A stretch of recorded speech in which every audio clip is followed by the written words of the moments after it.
Welcome, everyone, to this workshop for Flex. This is Humanize the First Week of an Online Class. I'm Greg Beyer, your distance education coordinator, and I'm grateful to each of you for choosing to spend some of your valuable Flex time in this session. I have a quick comment. This was related to something I heard earlier today during the Coffee with the Presidents when they did not serve coffee. Not that I'm complaining.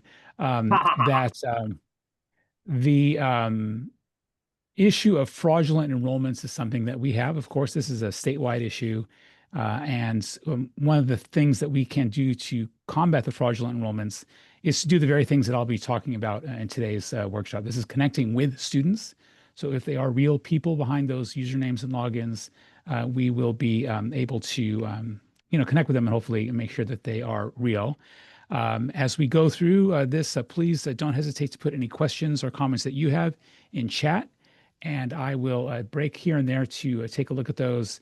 And there will also be some time, right, for us to ask questions in general.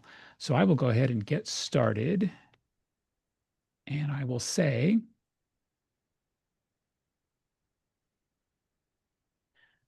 imagine you can see your speaker notes. There we go. Let me ask you I'm going to ask you to be interactive here to make sure that none of you are fraudulent. If you would put a 1 in the chat if your first undergraduate class, so your first undergraduate class was fully online. Did anyone have that experience? A fully online first undergraduate class?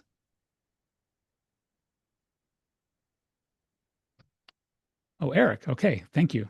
Brandy too. Thank you. Okay. For sharing that. So looks like a few of us did have that experience. Now think of our students today here at CRC. This is likely their first college, and their first college class might be your online class. So think of that for a moment and then switch gears and try to remember what some of these firsts were like in your undergraduate experience. Again, and this especially for those of you like me who all of my undergraduate classes were in person. How did your professors first contact you? It may have been when they first started speaking on that first day of class. And if you can, remember what was their demeanor? What did they say? What did your classrooms look like when you first entered? What was displayed on the chalkboard or whiteboard or projection screen? What was on the walls, if anything? What was the first information they got from you? Was it perhaps your name when they called roll? Or maybe it was not until you submitted a first assignment. And what was the first information that you exchanged with your classmates? Maybe you talked with people before class. If you didn't know anyone, you met some people. Was there an introduction activity during class? So these are questions that you might have taken for granted as a professor in your in-person classes. But for our online classes, these are each opportunities for us to make a first impression Hi. and start the semester in a way that supports our students. Okay. I'll call you back. And I decided to mute everyone just in case we have any extra comments. So go ahead and please use the chat for your questions or comments as we go through.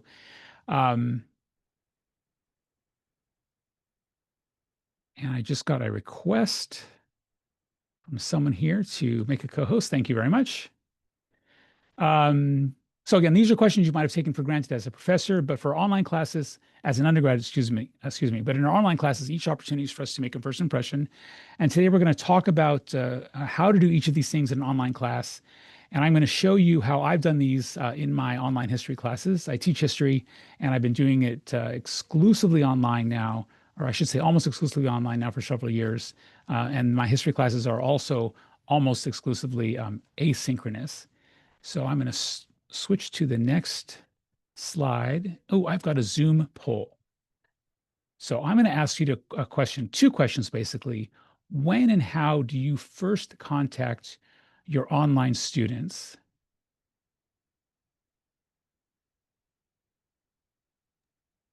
How do you want us to respond? You should see it on the screen now.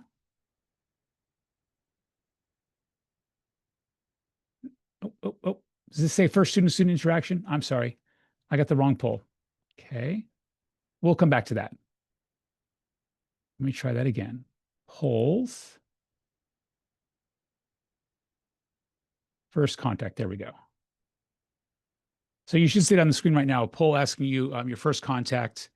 2 questions. When do you first contact students in your, this is again, thinking of your online classes.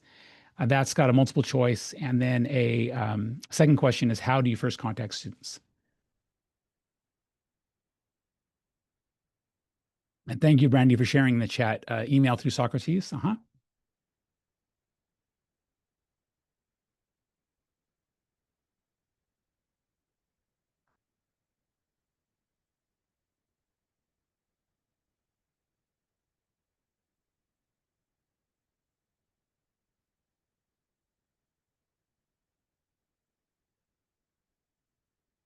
All right, let's see if we can get one more response. I've got, oh, perfect, 21 out of 25. That's here we go.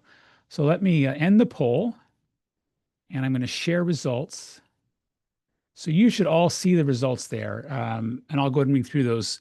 In terms of when, 2/3 of the respondents said before the semester begins, 30% of you said the Saturday the semester begins, and then 4%, that's 1 out of 27 respondents, said the first business day of the semester. And I'm really glad to say that no one responded, I assume students know to check Canvas. So you're already awesome on this with this answer. And then how do you first contact? I'm going to select the view details. I think this will show. Yes, it does, because it should be on my share screen. Oh, they did a word cloud automatically. Email was the biggest, most frequent response. And then I see announcement as well. So thank you for sharing that and for kind of going through that and for helping me gain experience doing Zoom polls. I'll stop sharing and minimize that for now. All right. So when and how do you first contact online students? Here are a couple of options that we have for online classes. These are the easiest options, is either to use email. That was something that a lot of you said that you do, or to post an announcement in Canvas. Through Socrates, which is our online grades and roster system, we can send a bulk email to our students. It will come from our email address. It will go to their Los Rios Google address. And if they have added another email address to the Los Rios Google, which they have instructions on how to do that, it will also go to them. I personally actually will do an announcement instead. And the reason that I do this is I like to have all of my communications with my students contained within my Canvas courses. I don't like to have to rely on multiple channels to keep track of my students. I've got enough bright stuff going on with them. And of course, I've got enough Los Rios emails separate from my students. And again, keeping it within Canvas means I can always access it, right? As long as we have Canvas. Another thing that's nice about Canvas, instead of using email, is that the end user in Canvas, so that's our students, that's also us, we can choose how we receive, what method we receive notifications from Canvas, which email address that we get there. And that's kind of built into Canvas. And also, if I send a message to a student in Canvas, or if I post an announcement, I know that that's also there, so that if a student, say, misses it for whatever reason, I can always resend them. Thanks, Kurt, for sharing. I duplicate the email welcome as an announcement on Canvas in case they don't see the email. Perfect. That works as well. The reason I don't use emails, again, I'm going to encourage my students, and I tell them actually use Canvas to contact me if you have messages. I find that for me is a little bit easier. So I'm going to show you what my announcement has here, because that's a link. And I should have that open. So this is an announcement that I sent to one of my summer classes. And you can see here it's got some information. There's also a video embedded. And I'm going to stop and reshare because I did not check the box to include audio with my sharing.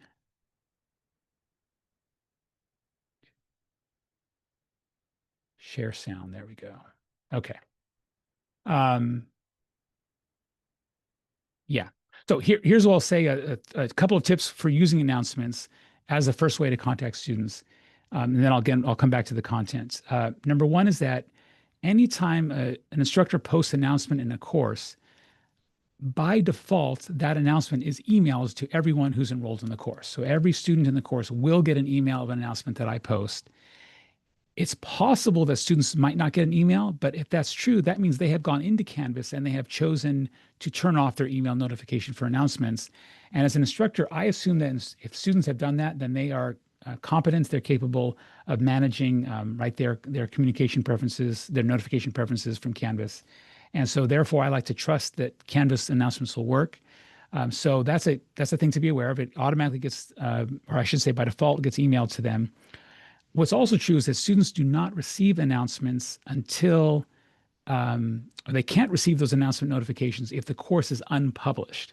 So what I do is I publish my course, and then after that, I have my announcement scheduled to to post, and that way I know that my students will get the notification, right? Because the course is published, and then kind of a corollary to that, or a consequence of that, is that any student who enrolls in the course after I send that initial announcement, they won't get a notification. There are no retroactive notifications of announcements that were posted for users that enroll after a course or after an announcement has been published. So for those cases where I have students who are enrolling my course late, right, when I give those permission numbers for students who drop or for students that I drop, then I will send a message to those students and reminding them, hey, check out this announcement. It's linked from the course homepage, wherever, however it's linked, and you'll be able to get this important information. So in terms of the contents that I put for my announcements, what I like to do is, and I think Rubina, I just answered that question about Canvas announcements, right? They won't be emailed to students, but they also won't be emailed to students if you publish, you create the announcement and then publish your course. The course has to be published first before the announcements are emailed. So that's an important distinction in time. There's a if-then statement that is not true in the other direction. So in terms of the content that I put in my announcements, I've got a text-based welcome message. I remind them for this opening announcement. These are the things that they have to do in order to retain their enrollment in the class. Students, right? We drop students if they don't show up on day one of our in-person classes. And a good question for each of us to think about is what's the equivalent for showing up in a fully online class? It's important that students do a thing inside the course. So what I do, and you'll see examples today, is I have an introductions discussion and I have a pre-course survey. So I get some information from my students. Both of these things, I require them to get done. And if they don't do it by that deadline, then I drop them from the class. It's just like they didn't show up to the class. I think that's a great way to catch fraudulent enrollments, because if any of those students, right, if those are not real people, then of course they're not going to do the work, and then they'll get dropped. And for me, the deadline that I set it on Tuesday. So this upcoming Tuesday at 11:59 p.m. Pacific time, that is the deadline. And when I wake up Wednesday morning, one of the first things I'll do is go into my course, and any student who hasn't done both of these things, I will drop them. And then I'll contact the students on the wait list and say, hey, a couple of spots have opened up. Right, here's a permission number for you. So that's kind of the content. And then I also, hopefully you see the screen here, I've got a video, and I'm going to share with you the video that I have. This is again for my summer class.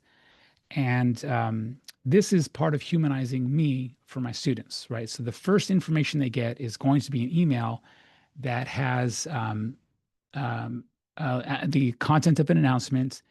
A good thing to note is that the video embed does not come as part of the email. So that's why my text says the embedded video has a welcome message from me. And let me go ahead and share this, and we'll watch the video, Kurt, and then I'll answer your question.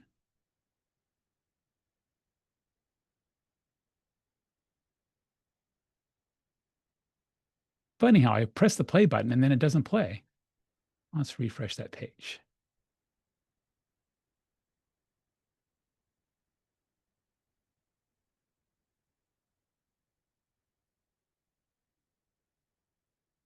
And I can't hear any sound, which means, really? There we go. So I've got it muted. We've got some important activities. Here we go. Hello, and let me give you an official welcome to History 310 this summer. Today is our official course start date, and this week we've got some important activities going on that I want to let you know about. Most importantly, by Tuesday, there are 2 activities that you must complete in order to retain your enrollments in the class. One is to participate in the identity introduction, and the second is to complete a pre-course survey. The identity introduction is part of the formation of a learning community within this class. So you'll get to know a lot more about me, and and your classmates will get to know whatever you choose to share about you. The pre-course survey is a chance for me to get to know a little bit more about you, as again, we are building this class together. Also this week, we will begin our practice as historians by looking at primary sources. We're going to talk about generative AI and the connections between generative AI and history. And you'll also get a chance to practice the types of assignments that we will be doing in this class. That includes a self-assessment, which that generative AI assignment will actually ask you to do. Again, this is an asynchronous class, so we won't ever be on time by schedule at the same time. However, I am very willing to meet with you one-on-one if you need help completing questions, completing assignments, or if you have any questions. So don't hesitate to contact me at any time. Again, I'm looking forward to a great class with you. I'm looking forward to getting started, and let's have a great week. So I hope that you saw with that, right? I've got some student-friendly language. I hope that my affect is friendly and welcoming so that my students feel like this will be a good class, right, that they want to enroll in. And I also told them, very importantly, you've got to do these things by this certain date if you want to retain your enrollment. And then I mentioned, of course, the other things that we'll do during the class. My goal with this is that on day one or even before day one, right, as class is starting, my students feel like they've made a connection with me, and that they are, they're also getting some helpful information that will help them get started in the class. Let me respond to Kurt's question, and then I got a private chat as well. How do I know if they don't complete the assignment because they were busy or procrastinated? I trust that my students care enough about their education that they will respond to that email announcement and they will log in. I assume that they know that the semester is starting. So if a student hasn't logged in at all, they get dropped, period. I don't worry about that because I know there are students on my wait list who want to take the class. What is true for me is I do run into the situation occasionally where a student has done one of these two things, right? They've done the introduction, but not the pre-course survey, or perhaps they've logged in and there are a couple of other mini assignments, like I've got an academic integrity quiz that's part of this. And the way I have Canvas set up is they have to complete that right before they get to the introduction discussion. So they've done a little bit of activity. I might contact those students and I might say, in fact, what I'll usually do actually is on Tuesday morning, right? Tuesday evening is when is the cutoff date. Is Tuesday morning, I will look at my students and I will send a reminder to those individuals who haven't yet submitted, again, these two crucial things, the pre-course survey and the introductions discussion, to say, hey, don't forget that by midnight, by 11:59 p.m. Pacific time tonight, you've got to have these things done. So if they're getting two messages from me, right, that announcements, they're also getting that follow-up message if they haven't done it yet. My hope is that they will, that they'll get it, they'll respond, and then they'll participate. And then a question I got in a direct message was, what software do I use to record the videos? I use Camtasia software. It's not free. There is a licensing cost for it. And I also have a subscription to a website called Soundstripe that gives me music. And so that music that you heard, I'm pretty sure that was a Soundstripe track.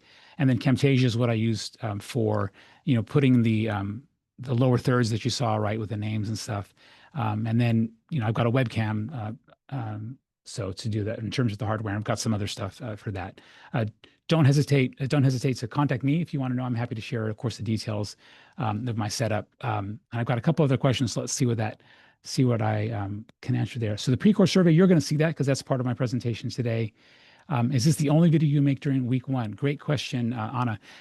Yes. What I do in my classes is I give them a course is starting soon video, because I typically publish my course Thursday or Friday night before the official start of the semester on Saturday. And that Thursday video will say, basically, it's a similar video. It doesn't have the details. I'll say, hey, I'm Professor Beyer. I'm excited about being your professor. Class officially starts Saturday, but our Canvas course is open right now if you want to go in and read the syllabus, get a look at what we're going to be covering this semester. And so I kind of, hopefully a similar energy, right? I'm excited for them to be starting the learning journey with me. And so they kind of get two videos in a couple of days. After this, I do one video per week, and I have it scheduled so that it's every, I think I do it every Monday morning. It'll be a video, and it's just like you see here. It's a talking head. If I film all those videos at the same day, I am careful to change the shirt I'm wearing so that it looks like I film those on different days.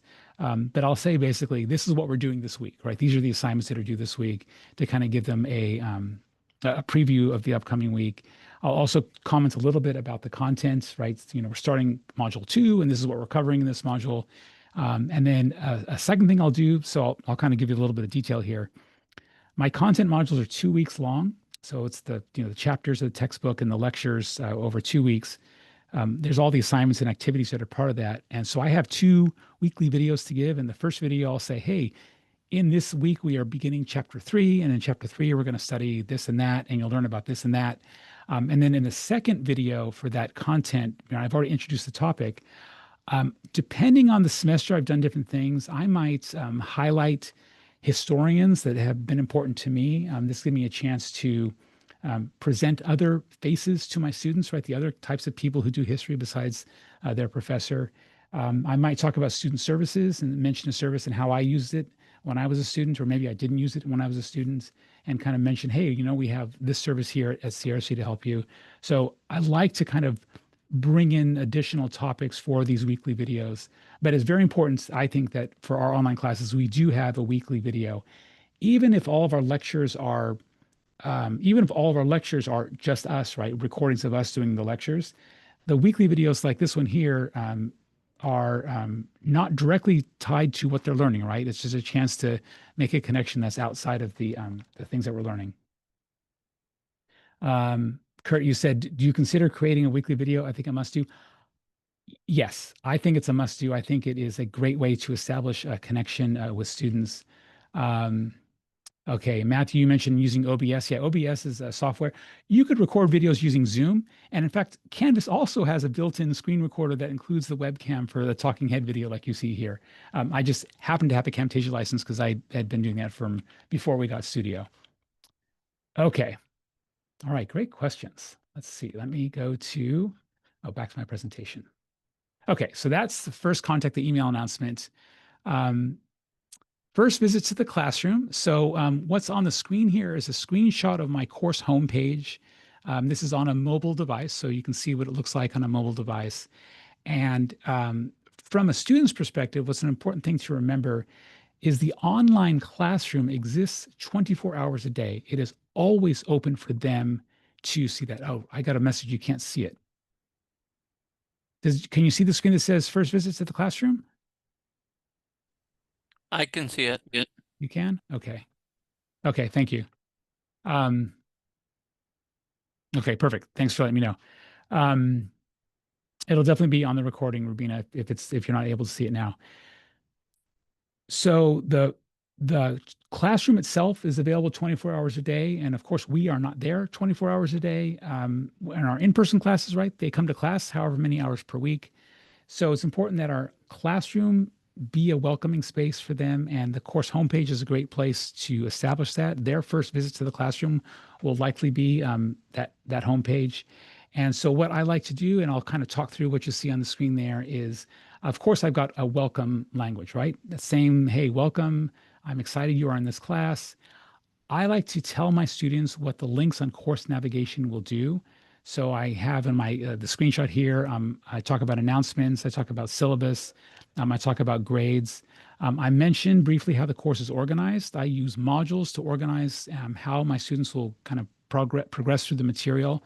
That's really important for a fully online class, that it's well organized, and modules is the best organization tool inside Canvas. I've got a link there that says ready to begin, start with a module 0 overview. So that's kind of the beginning of my page. What you can't see here is is a list of links to modules and the release date for the modules. So my students will know from the homepage when stuff will be available. I also have information on how to get help.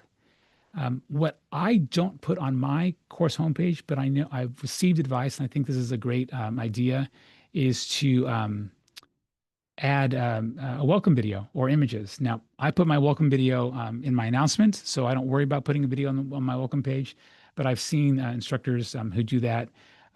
Sometimes instructors will also put a picture of themselves so the students know who their teacher is. Again, for me, I've got the video, so hopefully they know who I am. And yeah, let me see. What do I have my next? I need to look at my thing. Any comments or questions on the homepage? This is like the equivalent of the first visit to the classroom.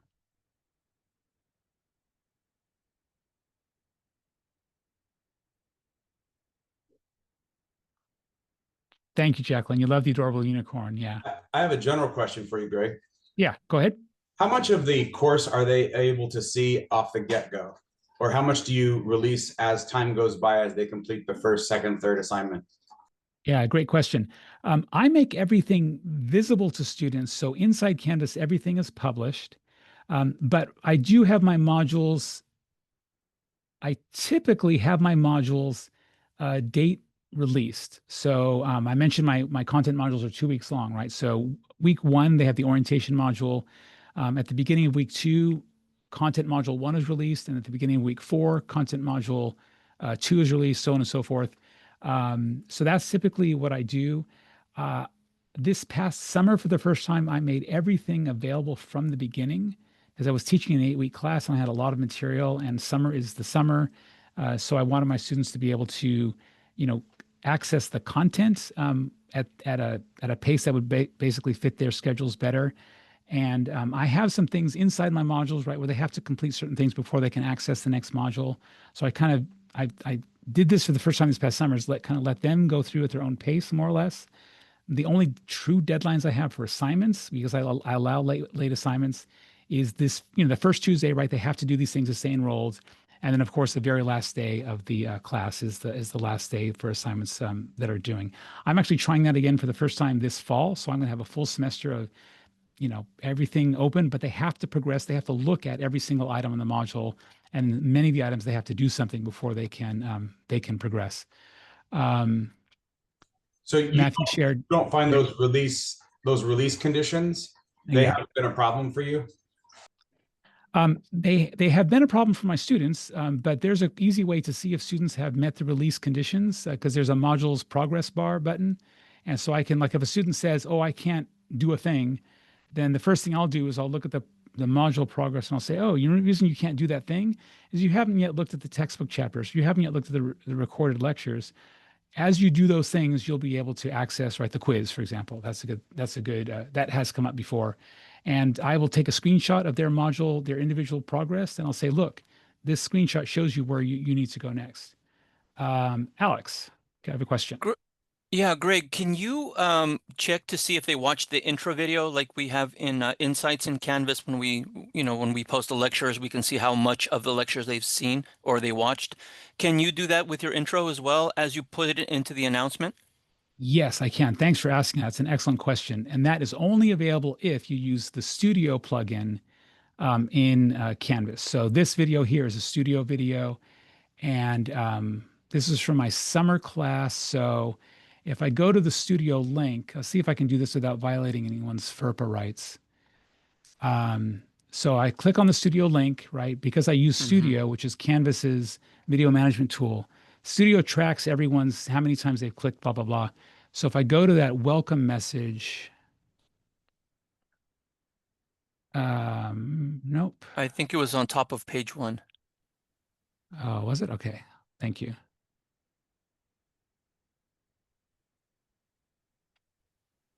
Here we go. Welcome to History 310. So if I click on the video,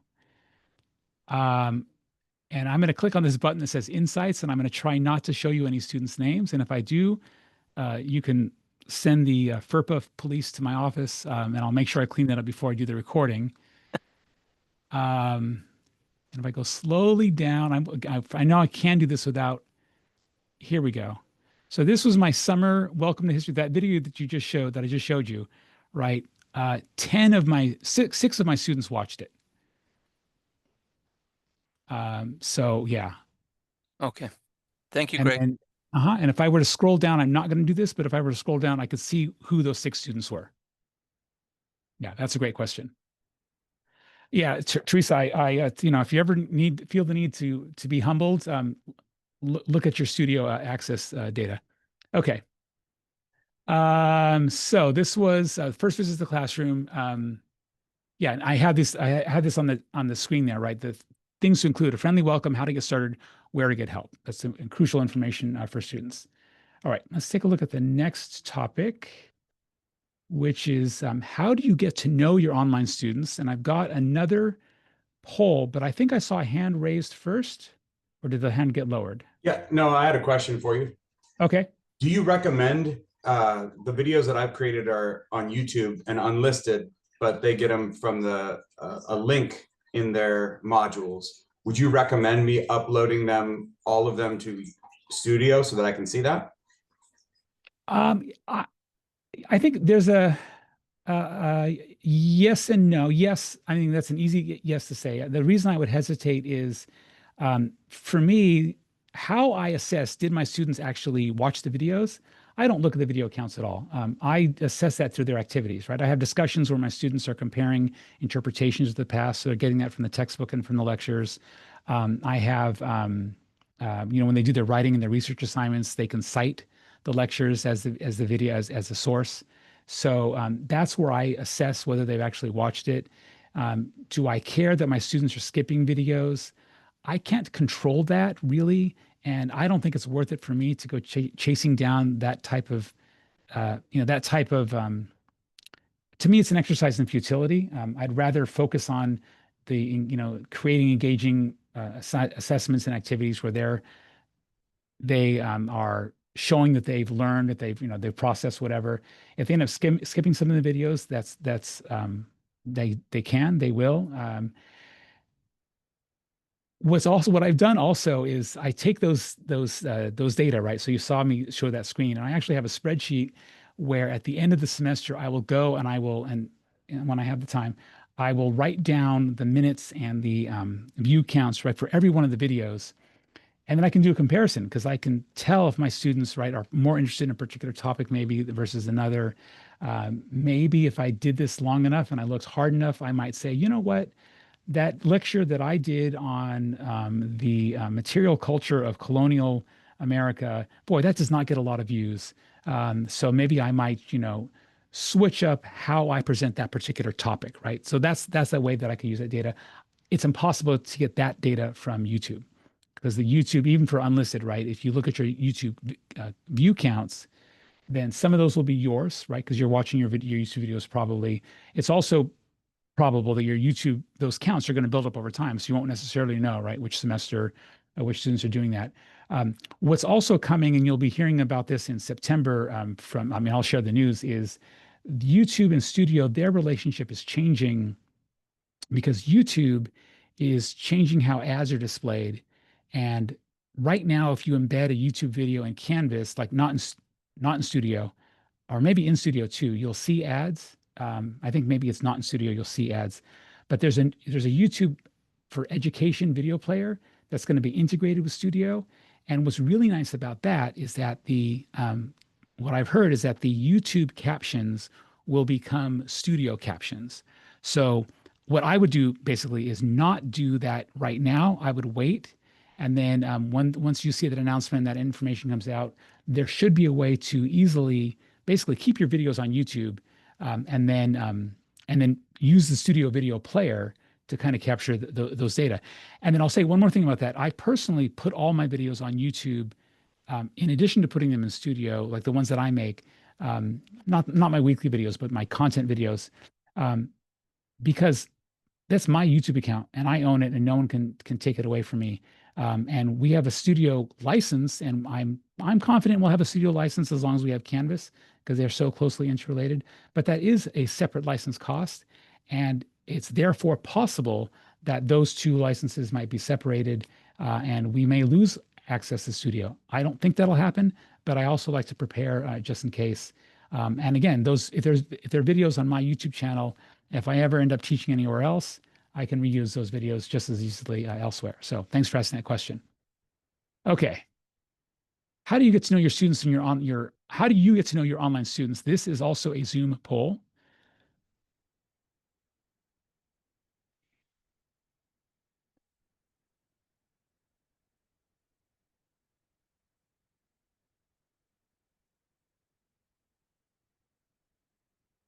funny how I click a link and it, okay, here we go.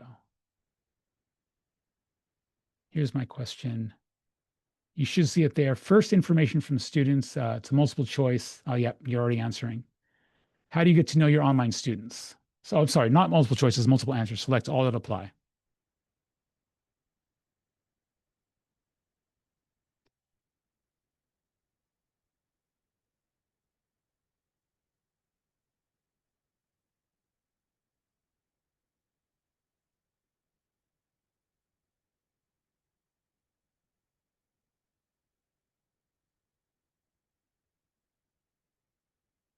And I'm giving myself a time check. We are here until 1:45. Thank goodness it's not 1:15. All right, 30 total responses. Let's go ahead and end that poll and share the results. So here's what we've got. The most popular answer was introductions, discussion, or icebreaker.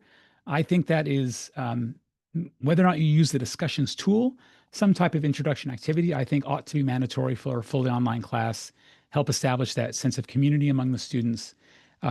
We have to work extra hard to establish that community because our online students are online, right? And especially if it's asynchronous, we don't know where they are, what's surrounding them, or even when they are engaging with our class. 40% of the respondents said pre-course survey, 33% to get to know you assignments, and then of course through their assignment submissions, we are of course getting to know our students through that. Okay. So let me go ahead and say I will then talk you through and show you how I do this, and I do the introductions discussion, and I also do a pre-course survey. And then I'm going to connect this back in the next topic about how students get to know each other. So I do an introduction discussion, and learning about our students helps them feel comfortable, especially if they learn something about us too. So it's really important. So I've got this on the screen there, is to however you prompt your students to introduce themselves to your class. It could be entirely about your subjects. It could be entirely personal. It could be entirely or a mix of those. It's really important to also answer those same questions.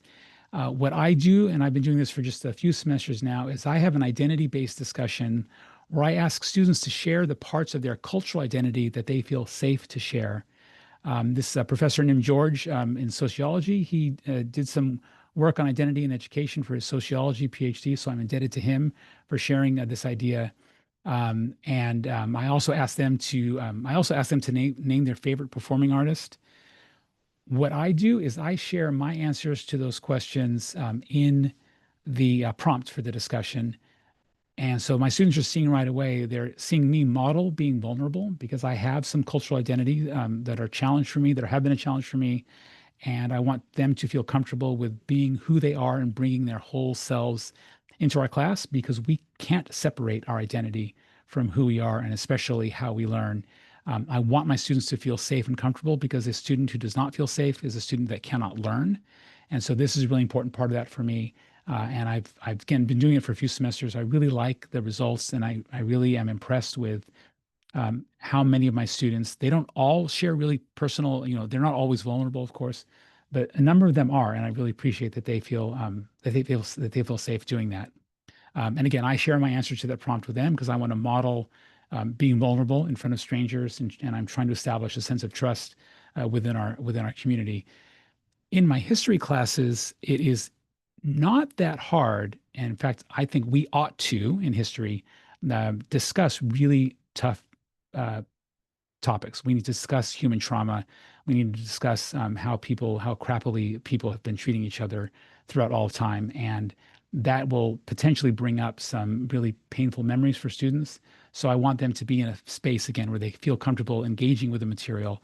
And also they feel comfortable speaking with me and connecting with me if they need help. Okay. So that's one. So 1 of 2. That's the identity discussion. And let me say a little. There's like a before and after this that I do as well. Before they do this discussion, we agree as a class on the community norms. I have a community norms activity where I give them a list of things like, I will respect you. I will You know, I welcome you, whoever you are, however you are in this class. I will treat you with respect. I will make mistakes. I will feel uncomfortable and lean into my discomfort. I hope that you will, you know, be honest with who you are. I hope that you will share, you know, as much as you feel comfortable. I hope you will give grace to your classmates when they make mistakes. And then I ask them, what are your additions to this, right, to this community norm? So I did that before they do the introductions discussion. And then immediately after that, there's an optional reflection where I ask my students, hey, you know what, you just shared some of your identity. What did that feel like for you? Not every student responds to that. It's optional, but again, it gives them a space, right? So they can kind of share additionally. Maybe they don't feel comfortable sharing stuff with their classmates. It's in my experience, I have some students who feel more comfortable sharing stuff with me than with their classmates. And so that kind of helps, again, try to build this a safe space for them to feel comfortable to learn. So that's number one of two. How do I know about my students? Number two is I do a pre-course survey.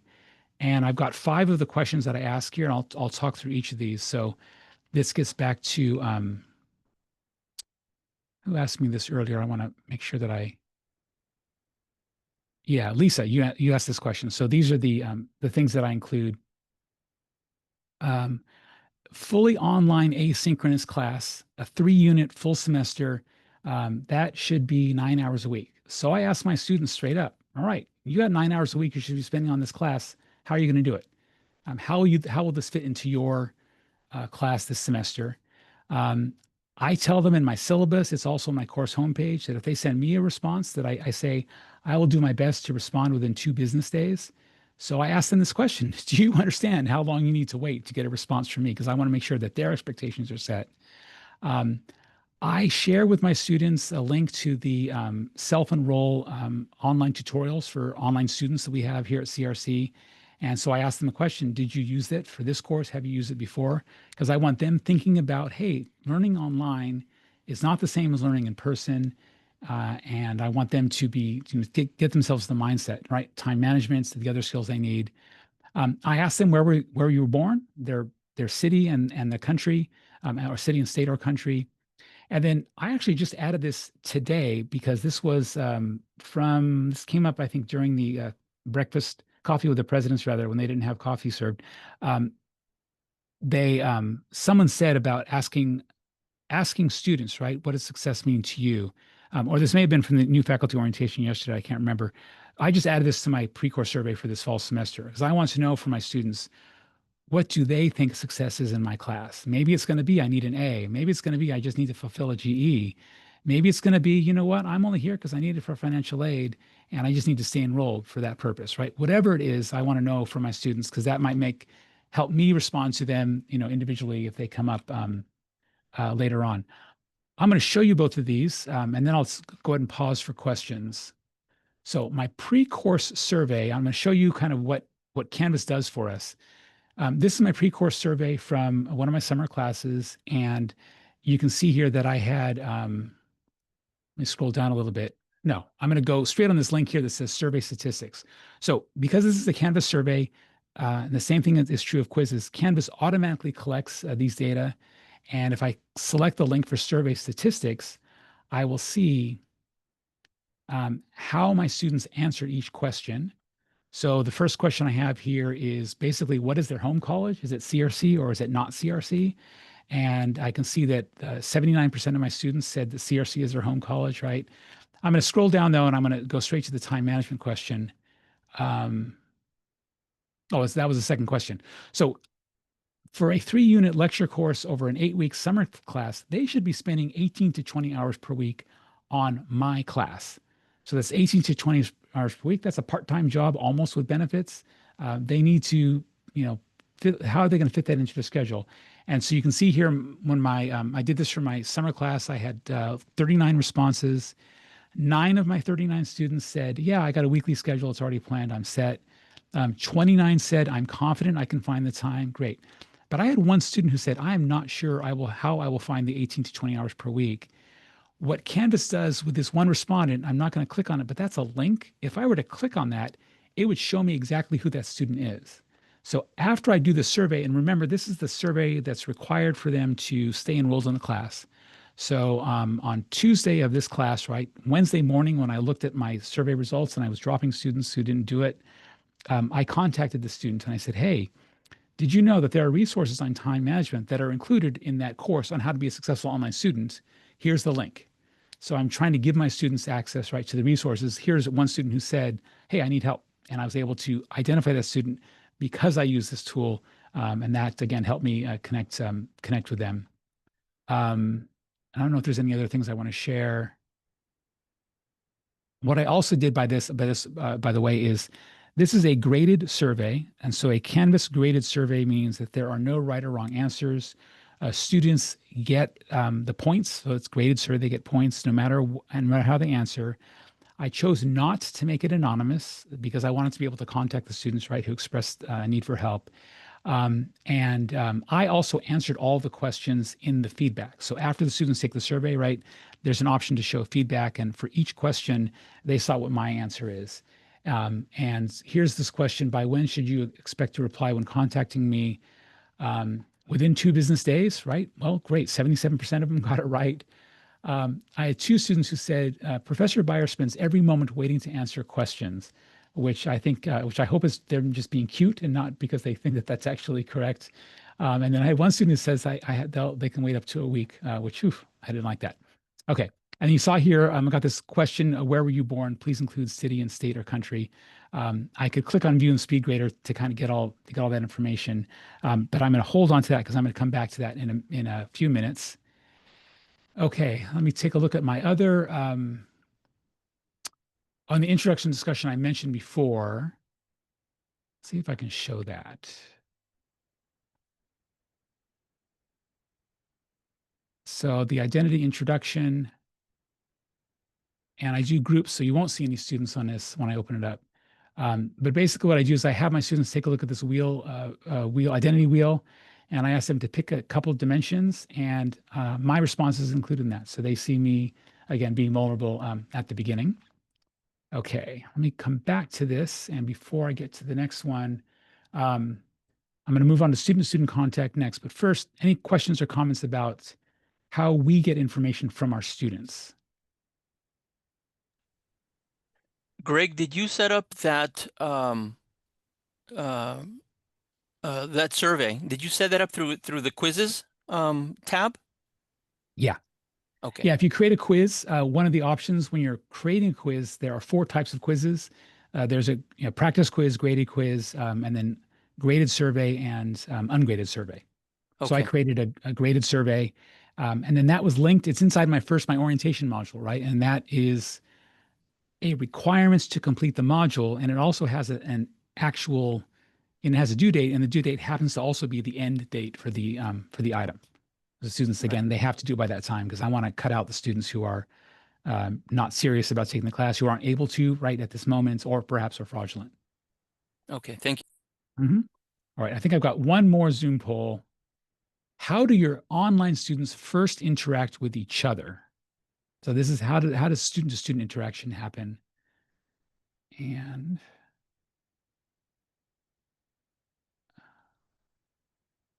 I'm going to relaunch this poll. This is the one I accidentally launched earlier.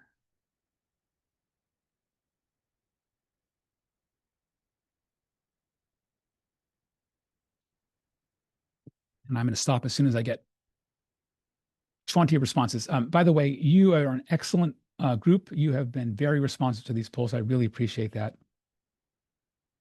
I have been in Zoom rooms, both conducting polls and participating in polls where the response rates are pretty slow. All right, 21, that's good. Let's go ahead and end the poll and share results. So this was a single choice. How do your students first interact with each other? More than half of you who answered introductions discussion, great, or icebreaker, content discussion with required peer replies. And then I got a few people who said, I don't require the students interact with each other. What's true about the regulations regarding online education, this is now true in the state of California, it wasn't true for a little while, is you don't have to have student-to-student interaction in your online classes. That is not a requirement. It actually was for a little while that we had to have student-to-student interaction. Currently, it is not a requirement unless that is stated in your course outline of record, unless the unless, again, the lesson, of course, not on record. I hesitated because someone sent me a private message saying that they haven't responded because they haven't taught. Hey, you're welcome. You're here. That's what is most important. I'm really glad that you're here and hope that this session is providing some helpful information for you. And even if you were to, I don't have any more polls, but even answering a poll with what you think is how you would do it is totally fine. Okay, so here are the options again that are in the poll, right? The introduction, discussion, icebreaker. That's what I do for that student-student interaction. And I think on my next screen, I'm actually going to show you that it's a screenshot of the Padlet that I use where students add their additions to the community norms for the class, right? So I begin with a content page that lists community norms. And again, it's about respect and being nice to each other. And then I ask them, hey, this is what we're going to start with. What would you add to this? And they have a Padlet and they're encouraged to add anything they want. I'm going to read what I think is the favorite. With wisdom comes grace. With grace comes compassion. With compassion comes understanding. The only thing I would add is, unfortunately, wisdom doesn't come until you have a little bit of suffering. But this is a great chance, a great way for my students to feel like they are contributing to and they are owning this community space that we're creating together.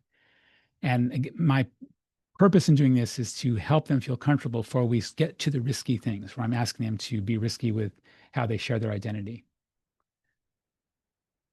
And then the last thing I'll say about what I do with this is I also validate what my students are doing, what they bring to the class. So I mentioned before that as part of the introductions, I tell them, I ask them, share a couple of aspects of your cultural identity that are important to you. And what's your favorite performing artist? And I take their favorite performing artists and I add mine. And I create a playlist in YouTube and I call it, This is Our Playlist. This is the playlist. This is our music for this community of scholars that we have. And I share this with them. All the songs are there, are from their artists. And that's a lot of fun because I get exposed to new artists. I'm much older than I used to be, so I don't listen to new music like I used to. And I love hearing what the young folks like listening to. I appreciate gaining insight into what interests them. And then the other thing I do is I create a Google My Map and I put all of our birthplaces on the map. And so I don't put their names, of course, just the city and state or city and country. And so I can show them and I put an announcement that says, hey, this is where we were from. In fact, I'll show you that announcement. This is from this summer class. Where were we born? And I let them know. And I'll go ahead and read this out loud. Thank you for sharing where you were born in the pre-course survey. Embedded in this announcement is a map showing where we were born. 4/5 of us were born in California, but together we come from 7 countries spread across 3 continents around the world. Google Maps shows us a snapshot of how far some of us have come to be in our learning community.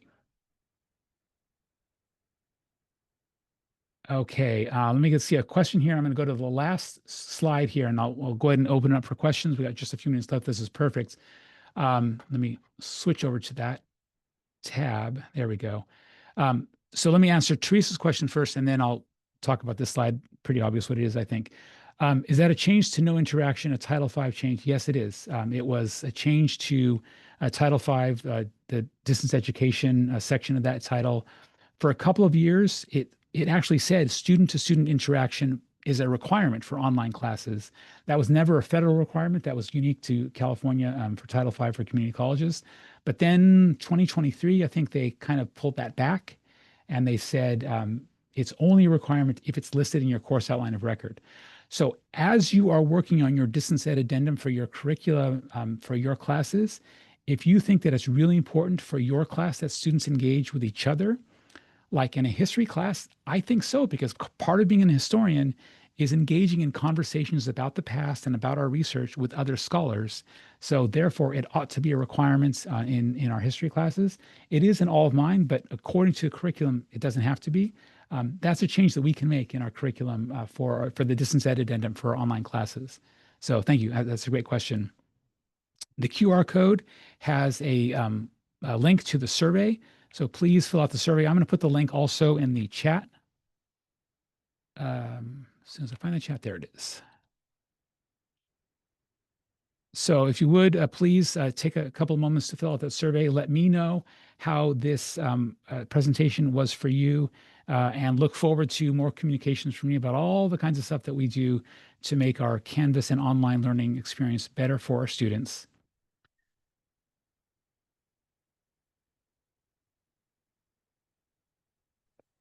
Greg, can I share